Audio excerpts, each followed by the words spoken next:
சித்தர்கள், அட்டமா சித்திகள்லாம் கொண்டு போறதுன்றது நீங்க எப்படி இத பார்க்குறீங்க? அது வந்து தேவையா? இல்ல இல்ல. இப்ப அஷ்டமா சித்திகள் அப்படிங்கிறது வந்து சித்திகள்ல வந்து பயன்படுத்தக்கூடாதுன்னு சில பேர் சொல்லுவாங்க. அது ஞான மார்க்கத்துல போறவங்க சொல்லுவாங்க. சில பேரு அதுதான் முக்கியம் அப்படின்னு சொல்றாங்க. ஆனா அது வந்து நான் அப்படி பார்க்கல. அது வந்து இயல்பா நடக்கிறது. நமக்கு உள்ள வரக்கூடிய இந்த மாதிரி சித்திகள் வந்து தானா நடக்கும். இதை வந்து நம்ம முயற்சி பண்ணி வர்றதில்ல. வள்ளலார் வந்து தங்க செய்யறதுக்காக அந்த முயற்சி பண்ணல. அதே மாதிரி எத்தனையோ நிகழ்வுகள் வந்து நான் வந்து மழையை வர வைக்கிறேன், அதெல்லாம் தடுக்கிறேன் அப்படின்னா இது என்னுடைய வேலை கிடையாது. இது வந்து அந்த நிகழ்வு அது தேவைக்கு வந்தது. அந்த நேரத்தில் வர்றது. இதை நம்ம வந்து தொடர்ந்து செய்யணுங்கிற அவசியம் கிடையாது. இது பெருமைப்பட வேண்டிய அவசியம் கிடையாது. ஏன்னா நம்ம இரையாற்றல் எல்லாம் செய்ய வல்லது. அது நமக்குள்ள இருக்கிற ஆற்றல் வந்து இன்னும் மிகப்பெரிய விஷயம்.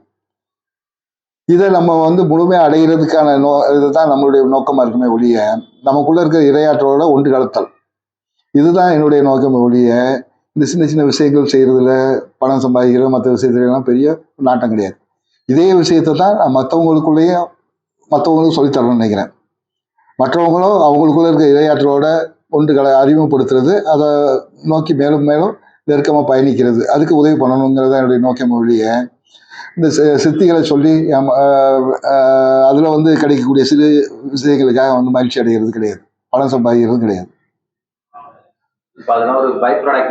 ஆமா, இதை பயன்படுத்துற ஒன்றும் தப்பு கிடையாது. இப்ப சித்தர்கள் வந்து நிறைய மருந்துகள் சொல்லியிருக்காங்க.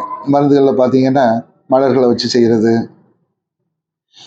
அதே மாதிரி வந்து இலைகள், வேர்கள், பற்பங்கள், செந்துருவங்கள், அப்படி நிறைய உபரசங்களையும் பாசனங்களையும் எல்லாத்தையும் பயன்படுத்தி, உலகங்களை பயன்படுத்தி மருந்துகள் செய்கிறாங்க. ஆனா இதெல்லாம் வந்து அவங்களுடைய போக்குல வந்து ஒரு ஒரு அடையாளங்கள் தான். இதெல்லாம் அவங்களுடைய முழுசான தேடல் கிடையாது. அவங்களுடைய நோக்கம் பூரா இறை அடையிறது தான். பிறப்பற்ற நிலை, மேல்நிலை, தன்னுடைய மனித நிலையிலிருந்து மேல்நிலை அடையணும் அப்படிங்கிறதுக்கான போராட்டம் ஒழிய இதுக்காக பறந்தது கிடையாது. அவங்க இதுக்காக மற்றவங்களுக்கு வைத்தியம் பார்க்கறதுக்காக இருக்காங்க. அப்படி கிடையாது. தன்னை விட மேலான தனக்குள்ள இருக்க அந்த இறை நிலையில ஒன்று கூடணும். அதே மாதிரி சக மனிதர்களுக்கும் அதே விஷயத்தை கொண்டு போகணும். இருக்கிறதுல உயர்ந்தது சொல்லித்தரணும் தான் நினைப்பாங்களே ஒழிய, சின்ன சின்ன விஷயங்களை சொல்லித்தர்றது வந்து அவங்களுடைய நோக்கமா இருந்திருக்க முடியாது. என்னுடைய நோக்கம் அது கிடையாது.